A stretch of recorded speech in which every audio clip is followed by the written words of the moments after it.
Welcome back to the HGC Dignitas. It's continuing to prove why they are the best here in Europe. They are up 2-0 over our number 2 seed, Team Liquid. Caldor, can Team Liquid turn this around? I actually decided, and you're the first to hear about that, so okay. yeah, I decided that we're going to change the way that BlizzCon works this year. Yeah. We're only going to invite 2 teams. Okay. HGC and Dignitas. We're going to play a best of 42. Okay. And yeah, going to run that for like an entire week. That's how it goes. That'd be fun. What is that, like 10 games a day? Yeah? Yeah. Yeah, that'd be good. So like 2 teams going up against each other. It's going to be like the mid-season brawl finals. Opening week. Not surprised, by the way, that you didn't ask me how the 32 comes to pass, because that actually doesn't work in the best of, but okay, no matter what. But when you throw out numbers, man, you just got to agree with it, you know? Yeah. You don't ever fight that kind of stuff. 42 is the answer to everything, as we all know, so that's where that comes from. Thanks for asking, thanks for playing, I appreciate it. There was a movie with Jim Carrey about that, actually. Let's go ahead and go into better. There's also a book. The movie's better. Get out. Like, it's the truth with all movies. All movies are better than the Can we please get a replacement? That was the final straw. I am done. I just think I think that was actually 23. That was a movie name with Jim Carrey. It's not even close. Dragonshire! Yeah, I'm like, I don't think that Jim Carrey plays in that movie, but even that's just to mention that the movie's better than the book. It's like the one scary movie that Jim Carrey did. Like, he had 23 tattooed all over his body. He was like a savage. It was weird, man. Why 23? I think it was what does 23 I think it had to do with like religion and stuff. Not to get too deep into it, but like it was like a number that was like the answer to all problems. No, that's still 42. Might be. Sure. What do you mean might be? That's proven. We have a book about it. All right. It's a guide. I'll have to check it out. Yeah, you should. It's your kind of humor. You have no idea what you're talking about. I don't. That makes I have no knowledge whatsoever about this number 42 and it being the answer to problems, but I'm willing to commit to learning about it. But you heard about Hitchhiker's Guide to the Galaxy. Yeah. Okay, thank God. Dude, I actually played that game, the text-based game. Have you played that one, the early rendition of it?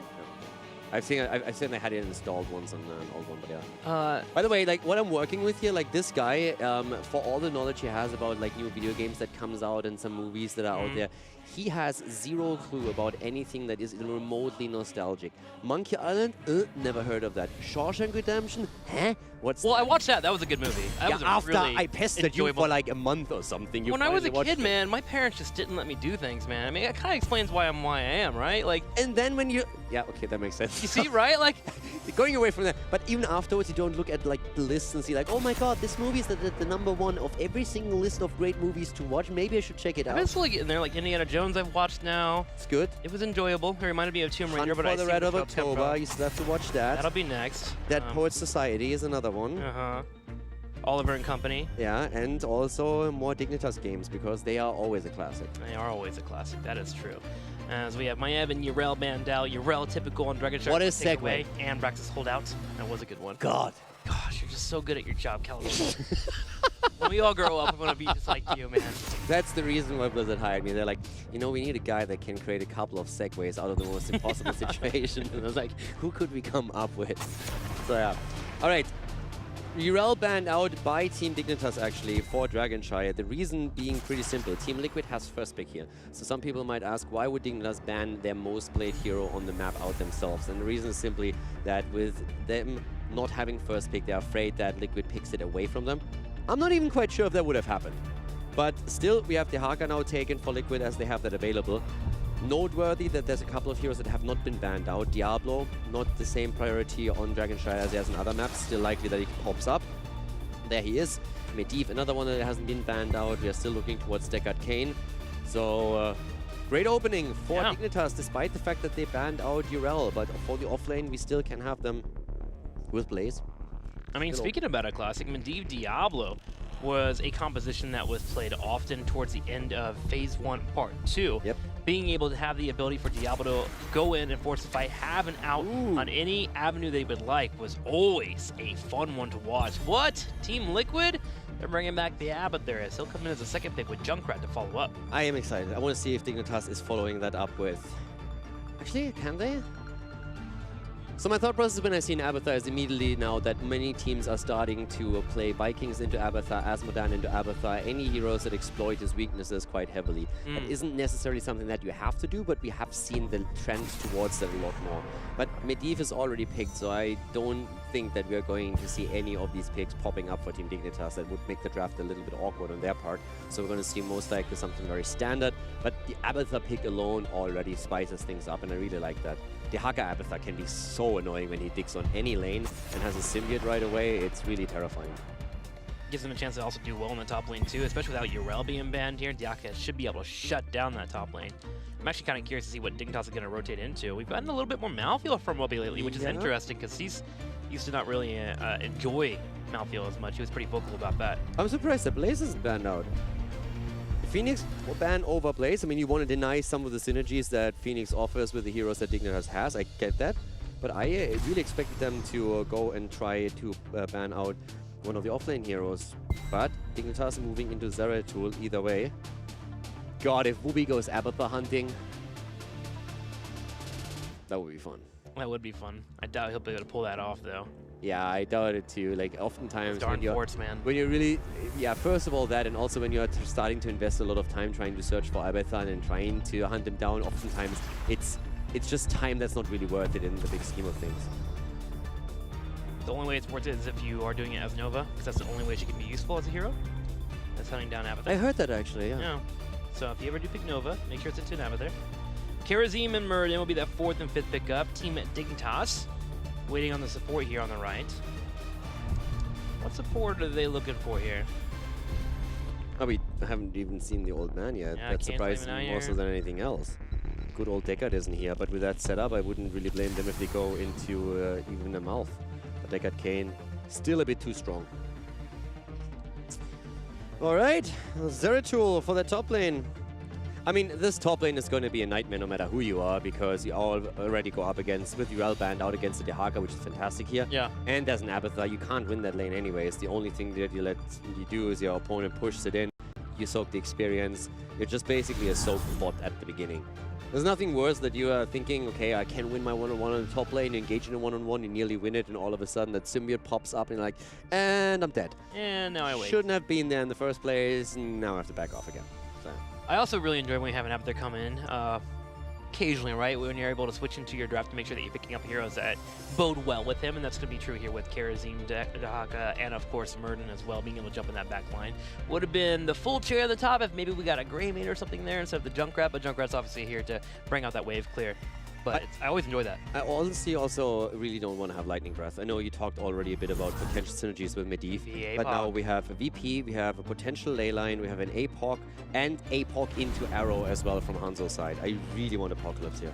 Well, let's go into it here. On the left side, in the blue, Team Liquid. Hasawabs on Abathar, Eternal on Dehaka, Sport Billy on Muradin, Arcaner on Junkrat, and Nurok to deliver a few punches with Karazim. And to the right side, Team Dignitas with Wubby today on Zeratul. Going full old school here. Snitch finds himself on Medivh. Poik on the range damage. Hanzo for him once again with JPL rocking Diablo, and Deckard Kane played by Azalea. Team Dignitas, ladies and gentlemen, currently playing like they are from a different planet, as we said last week already. Search for the aliens is over. We found them. What? You're still sold on this. Yes, I am. Dude, look at how they play. This is the #1 going up against the #2 in Europe right now, and Team Dignitas is just slapping Liquid around. You can't tell me that these guys aren't on another level. I think you just secretly hope that aliens are real. What do you mean, oh, I know. I work with you every weekend. That's true. That is a good point. You're from a different planet than Dignitas, but you're definitely not from this one. Tongue straight on top of Hanzo.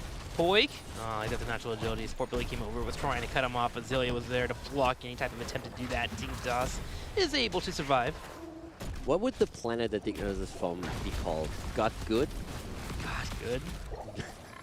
I like Wowie Planet. The Wowie Planet? Yeah.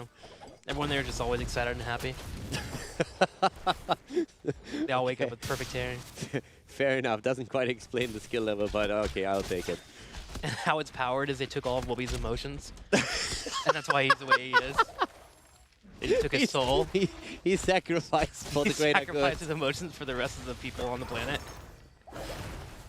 That just reminds me of the Fnatic boy band video where he just stands in the background, never says a single word. Just Did I tell you what happened when I hugged Wubby? Please go We ahead. grabbed dinner after the Western Clash, and I was saying bye to all the Dig folks because they were all going to sleep. They had flights the next morning, and Wubby was the only one that I hadn't hugged. And I actually haven't talked much to Wubby. So I walked up and I was like, I'm going to give you a hug. Bye, man. Thanks for hanging out with you. And he kind of like halfway gave me a half hug with one of his arms and was like, thank you. And that was it. I didn't know what to do with that, right? Classic Whoopi. Oh, brutal. What's also brutal is that Whoopi actually died. Whoopi just got taken out. That's the Haka together with the Abathur that you have there. So we had a kill against Zeratul here. And all Whoopi stories and the lack of emotion aside, we actually see Team Liquid coming out onto map number 3 with a bit of a first blood here and some pressure play. Now, Dignitas is 5-0 on this map. Actually, sorry, they are 3-0 on this map, and Team Liquid is 4-0 on Dragonshire. So both of the teams are still undefeated here. It's definitely one of the better maps for Team Liquid. Dignitas picked it, though, with the confidence they have here. But the early game, at least for now, is going a lot better for Team Liquid than the previous few maps did. Yeah, that top lane's gonna be really annoying for Zeratul. I mean, you have Abathur mines all over the place too, so you can't even sneak around and it's soak safely. You're just cleaving the waves, and you can't really do much until you get Wormhole at level 7. So you're gonna see him doing his best just to dance around, but you can usually expect a couple of deaths if you're Zeratul running against that lane, especially against the Abathur hat. But hang on, another death might happen here as Snitch is the next target. Team Liquid coming out to fight here in game number 3. Coming out swinging, the reset also on the stack progress for Medivh. But we talked a lot about the synergies that Team Dignitas has here with the Void Prison, a Hanzo Arrow, and even the Leyline Seal into the possible Apocalypse from Diablo that we could see here. Let's talk a bit about Liquid. We mentioned earlier how Abathur really offsets the power battle and struggle on the top lane in the one-on-one situation, that you basically cannot win that lane anymore with Abathur helping out with the Symbiote. That's not the only reason. Why was Kerosene picked? There's 2 reasons for it. First of all, we have a Diablo on the other side, where with the 7-sided you can put enormous pressure onto him, especially if you can isolate him with a Junkrat and have him completely alone. That 7-sided is a huge threat to JPL. But most importantly also, if you have an Abathur hat on top of Kerosene, he becomes an absolute monster jumping on heroes like Hanzo. Just puts out so much damage so quickly, and then you have the hat down on top of that. I mean, typically in a quick 1v1, if you have that Iron Fist, you can shred Assassin. Speaking about shredding, Thernal will be the next target here for Team Dignitas. 4 come to the top lane. Thernal with the burrow, able to survive, even turns around for a nice little lick there on top of Diablo, while Poik has to handle the bottom lane. It has Arcaner and Sportbilly attempting to push him back. 7.5 on both sides, 2 kills against Team Dignitas, but still even experience for the 2 teams here. Liquid definitely showing some signs of life though, and I'm really liking that. Zeratul at the top lane, again in trouble, and Whoopi is barely surviving. Mainly because Abathur apparently was not ready with the cooldown on the Symbiote to go in for another Spike Burst. So that could have delivered another kill into the hands of Team Liquid. But as it stands, Dignitas is able to retreat with Zeratul and wait to fight another day. And let's not forget, the whole comp comes online when level 10 hits, and then it comes on hard. Exactly. Zeratul might be getting bullied in the top lane, but use that as a source of power. You just remember all those poor trades that you have in the early game. For you to move into the mid game, set up with that VP, set up for that combo, and then of course late game, ditch out the damage with that cleave build, finally completing. Dignitas on the other side of the map though, just working on trying to get some damage, and ooh, maybe even getting a kill on Sportbilly here. He goes for the dash, here comes the portal. Will Team Dignitas attempt to chase it? They are, but the big mine from Arcaner may have, he gets away. Sportbilly actually gets out of that fight. Yeah, and Diablo's gonna die. No. No, he's not gonna die, not yet. Eternal takes a bit of damage here, but Arcana with a great mind, man. I just imagine that Whoopi, every single time he plays, has a list right next to him in a little notebook where he puts down names there for people that annoyed him in the early game so he can destroy them later. Like the and guy he kicks Billy them Madison. off. Dragon Knight taken regardless, perfect zoning here. Even Abathur on the minimap, just look at the bottom. He tunneled in, trying to get that altar, sorry, the shrine, because they realized how Dignitas' position was set up to get that particular Dragon Knight. And even with Liquid getting these kills, Dignitas has that lean experience. They go for Arcana, the punt, and down he goes. Medivh going for revenge with a really good kick here of the Dragon Knight initiating that kill. Now the fort will be the next target for Dignitas. They land 10, and it is going to be that VP and Leyline Seal. Leyline Seal coming out straight for Abathur. Abathur actually doesn't step forward and just goes for the straight burrow. And the Slug just stands there. Gorgeous out on the ley line, but that fort in the mid lane is still history. And with the level 10 now in play, we are seeing Dignitas with the Apocalypse as expected. And they are going to go for this. Already the heroic ability is giving them such a power spike here that Liquid doesn't have, that the second fort falls as well. That game, again, snowballed quickly. All it took was for Dignitas not even to get a kill. They just moved in and took a Dragon Knight, zoning out their opponent in the mid lane and having a smart rotation around the two shrines. Yeah, you're going to be really happy about that. JPL actually goes in for Murden. He'll be the next target. Full CC train here. Riptire will come out and put some damage in, but Dignitas does not mind. Heals already popping afterwards, and Team Liquid will now have to give up their Giants. It's amazing how strong Dignitas is. It's really crazy.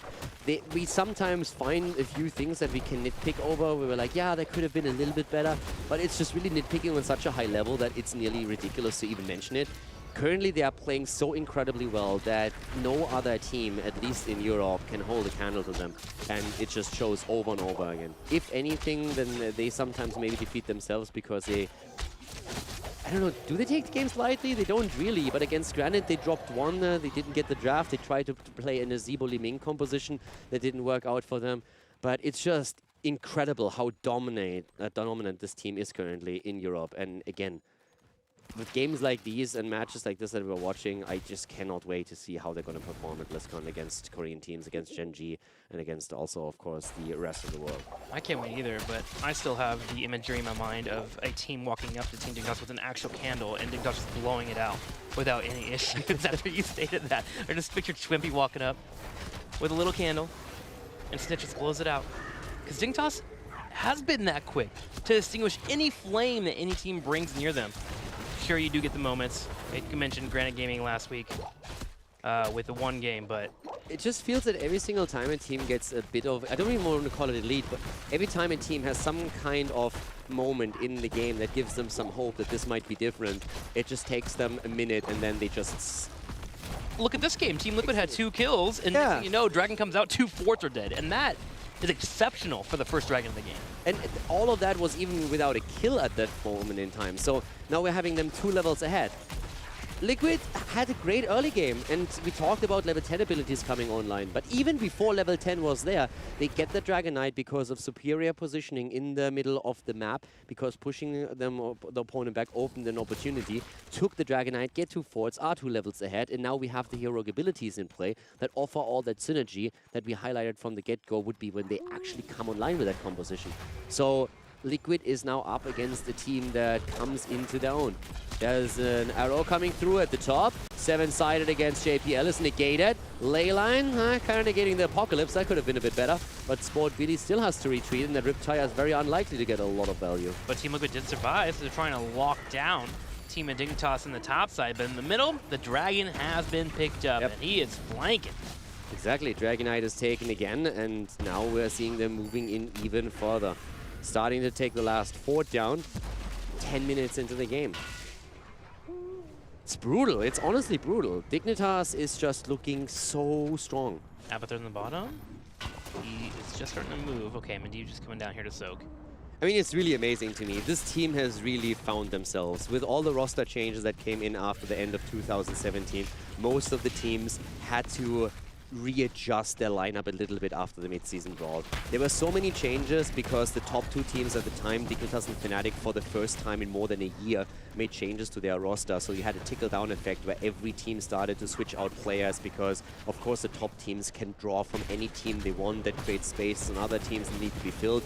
And Dignitas just found the perfect team lineup, whereas any other team, Fnatic included, had to then reevaluate at the mid-season brawl. Okay, did that lineup really mesh as well as we were hoping for? Is it something where that we can solve with more practice and trying to mesh together better? Or do we actually have to make adjustments because certain role swaps didn't work out and certain players don't really mesh on a personality level with the team? So everyone is still trying, or has been trying, to find themselves and their identity as a team for a long time.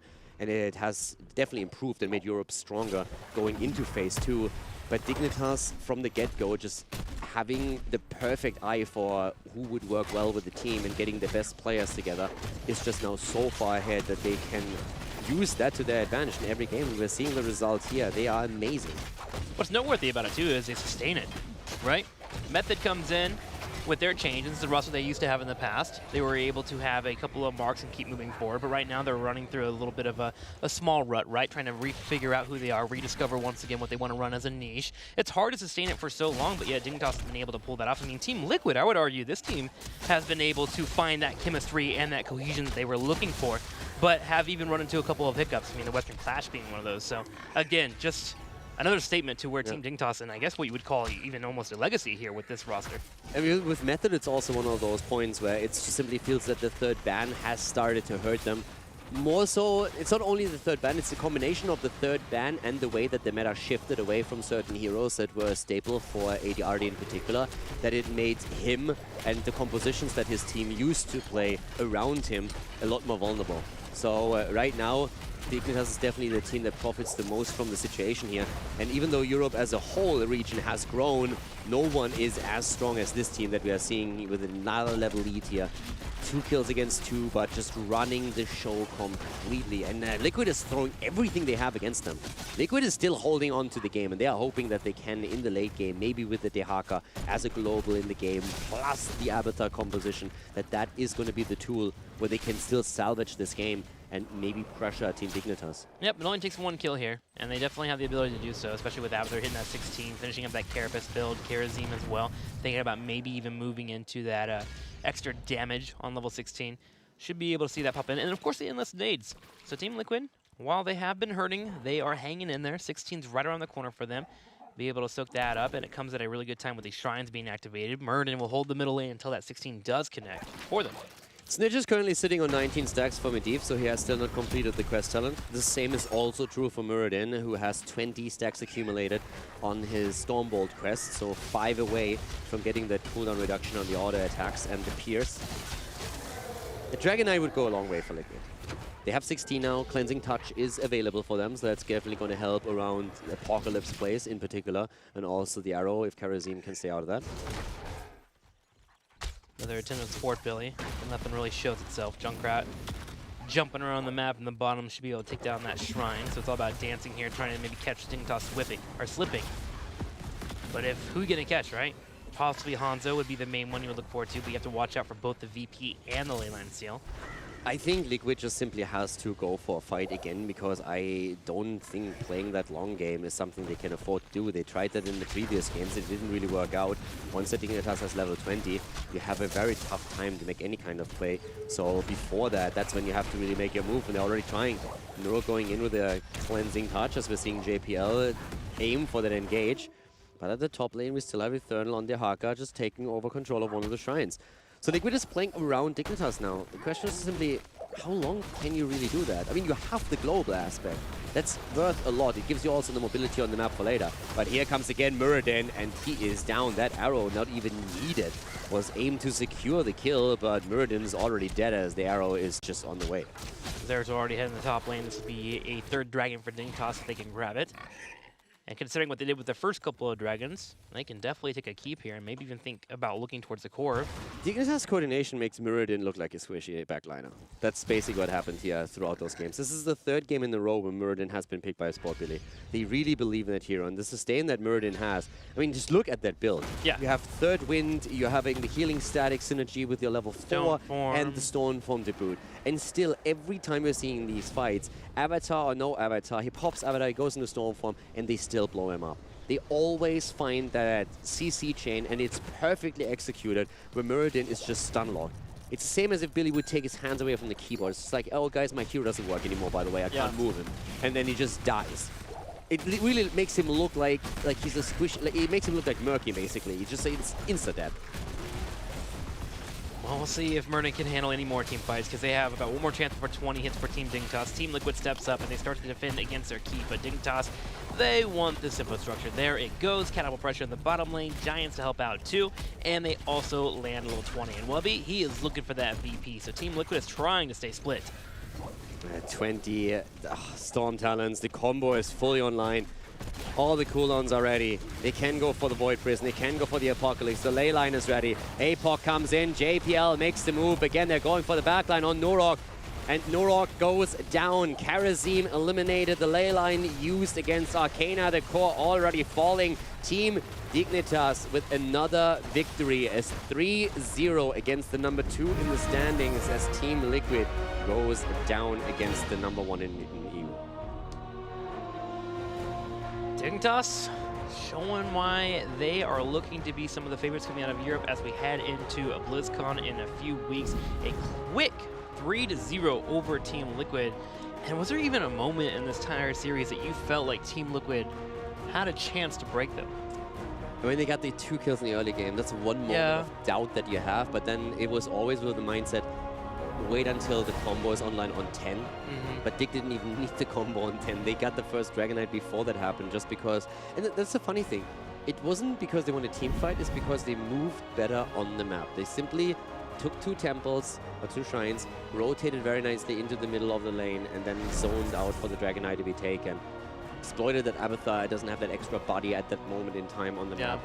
And this team is just insanely strong. It came to preparation, prepping the lanes, right? Zeratul, we mentioned a couple times getting picked in the top lane, but that was due to Karazim rotating up there. You would have the Abathar hats there, and so suddenly now Dignitas says, okay, well, if we have our Zeratul constantly being picked off, let's just open up the turrets in the middle and the bottom lane. That's what resulted them into taking those forts later on. So again, it's that trade-off that Dignitas just always finds the upper hand on. It seems like a scale just can't be balanced against them.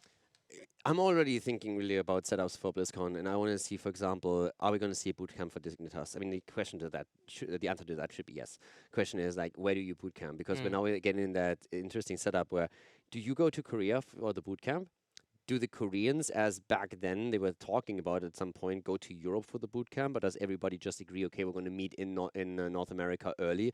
Because we had a couple of events where the European teams would go to Korea first, would bootcamp there, and then go over to North America. And it's always that weird thing where you have to deal with 3 time zones that you hop through. Does that have an effect on you? Can you really space that out in a way that you can always adjust to them?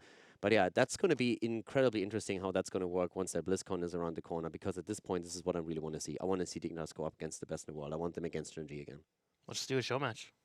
Let's ask Josh. That's the 42. Let's make it happen. Dignitas gets a 3-0 today, and we're going to be interviewing them pretty soon here to get a feel of how they felt this match went for them.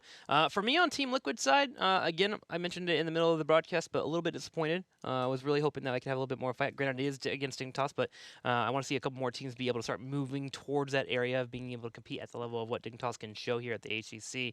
And with them having such clear showings over both Roll20 and Granite Gaming, kind of missed out a little bit today. But let's go ahead and stop focusing on that. Let's go ahead and go over to Snitch from Team Dignitas. Snitch, congratulations on your 3-0 victory on Team Liquid today. I got to ask you, was there ever any concern? It felt like you guys just ran through the motions today and really shut them down. Yeah, I think we played really solid today. I was a little bit nervous personally. I feel like my performance recently has been a bit poor, but I'm glad I was able to step up today and we were able to perform. You guys definitely performed there. With that being said, Team Liquid, another mark of taking away another big team here in the HGC. Is there anybody that you are afraid of in the next couple of weeks? We only have, what, 2 more weeks left for you guys to play before we get ready for BlizzCon. Is there anyone that can beat you guys or even is scary for you?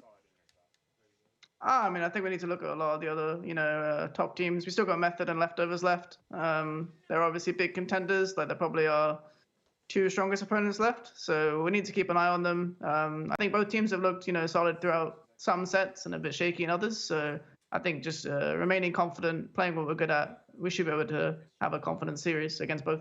Okay, over to Caldor. Biggest question for me, are you going to beat Gen G at BlizzCon this time?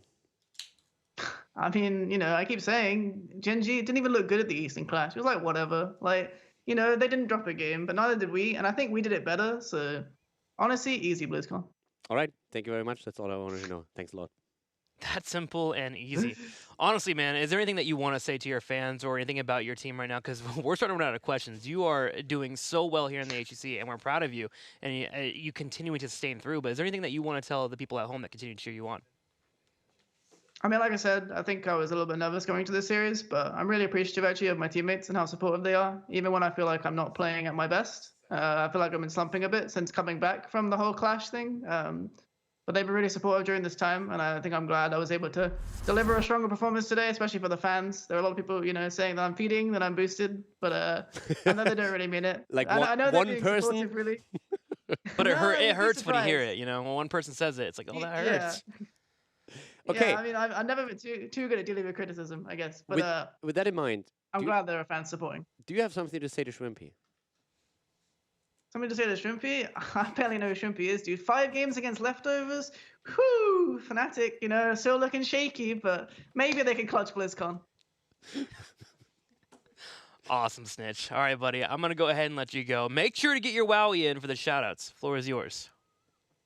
Shoutouts to my team, shoutouts to Team Dignitas and our sponsors, and all of our fans watching. Wowie for our dig squad. Thank you very much for tuning into the HGC, and we will be back next week. Quick and easy today. Dignitas getting a 3-0 over Team Liquid. Just really showing why they are so strong here in the HGC. Looking forward to the next couple of matchups. As mentioned, Method and Leftovers will be in the way as they move towards BlizzCon, but shaping up to be a great BlizzCon 2018 finals. Yeah, definitely. I mean, there's very little to say. I hope that we're going to see the same level of play on an offline event then, because, I mean, some people were a little bit shaky in the past. Not Dignitas at the Western Clash, so it didn't really happen there. But we've seen that every now and then that a team is performing extremely well in the online environment. They make the transition over into an offline event. All of a sudden, things just don't flow. I hope that we don't get any issues, any problems there, but I don't see anything coming. I want those teams at the best they can be, the best shape of their life, and I just want to see those games. I'm very excited and happy for Europe getting a lot more competitive and stronger as a whole in general, but Dignitas is just on a different level right now.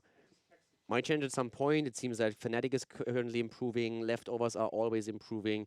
Team Liquid is still going through a few changes with their drafting and everything, but also against any other team, they're currently looking a lot stronger and a lot more solid. What I really want to see from them is more consistency, in the sense that I don't want to have these moments anymore where they go to an event and all of a sudden, like, they go out in the first round where all of a sudden they have like a 3-week slump or something. Show me a bit more of that consistency in the long run, where you can keep with a stable, not only composition in terms of players and which role they play, but also who drafts and who shot calls, without having to make adjustments there. And I think they're on a good way, on a good path. I still feel that the European teams outside of Dignitas need a bit more time to catch up to Dig. Because let's face it, Dig is currently at this moment in time the longest standing roster in Europe by a lot. Their changes at the end of 2017 after BlizzCon, after we had the roster apocalypse in Europe, worked out perfectly, and that gives them a huge experience advantage as a 5-man that other teams in that setup don't have yet. But we're seeing them getting better, but right now nobody can really attack Dignitas yet. Well, a team that was looking to attack Dignitas is currently in a weird spot where they're trying to refine who they are, and we'll be seeing them play again, actually, after this commercial break. It's going to be Method taking on Roll20. We'll be right back. This is the HGC.